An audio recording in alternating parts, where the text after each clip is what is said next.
Diyan nga mga kabikol eh, nasa Karanglan Nueva Ecija na kami.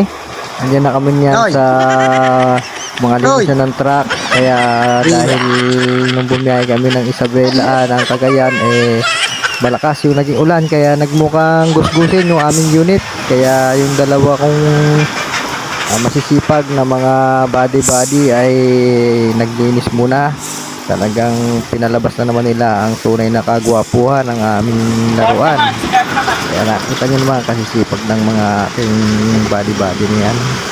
Talagang hindi sila komportable nung nakikita nilang madungis na parang walang magulang o kaya walang kapatid yung aming kabayo. Ang aming laruan. Pogi! Kaya nilinis talaga nila. Pogi!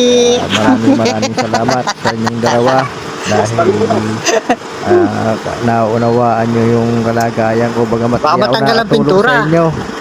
Pero Baka sige matanggal pa ang rin kayo. pintura. Kaya maraming salamat sa inyo.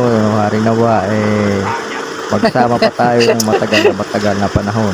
So keep it up mga Nandito buddy. po kami ngayon sa Karanglan Nueva Ecija. Natin ng ganyan. Lilinis ng truck, ha? Samahan. Alam mo naman, saka makakita ang Koreano pero naglilinis ng truck. Mahirap, alam natin mahirap, nakakapagod, pero nandun pa rin yung ating totoong samahan. Kaya sige lang. Nga mga kabikol, hindi ko akalain na meron naman tayo makikilala sa kalsada. Isa na naman kasama natin sa kalsada, ang ating nakilala. May pa-sticker yan, hindi ko na nga lang nakuhanan. Kaya medyo kwento-kwentuhan na naman kami dyan.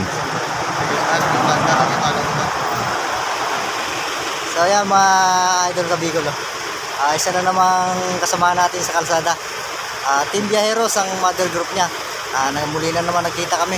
Suki talaga ako ng Team Viajeros. Kadalasan Team Viajeros ang nakakasalumuha ako sa daan. So yan si brother. Ano nga pangalan brother? Linwell.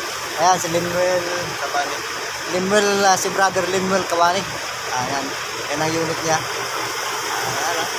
Ayan, nagkita kami dito sa Nueva Ecija na, Karanglan. Sa linisan ng mga truck. So, siyempre, pagka nagkita-kita, alam mo naman, magdaldal tayo, kwento-kwentuhan, ayan. Hindi mo mawawala yung kwentuhan, kahit panandalian lang. So, shoutout sa mga Team Viajeros dyan, at saka sa mga iba pang grupo, sa ISDAP, lalo na LST, Solid na Luzon Truckers. Luzon Solid Truckers pala. Ayan, sana magkita-kita tayo kahit sa kalsada lang, masaya na tayo kahit panandali ang pagkikita-kita. Sulit na yun.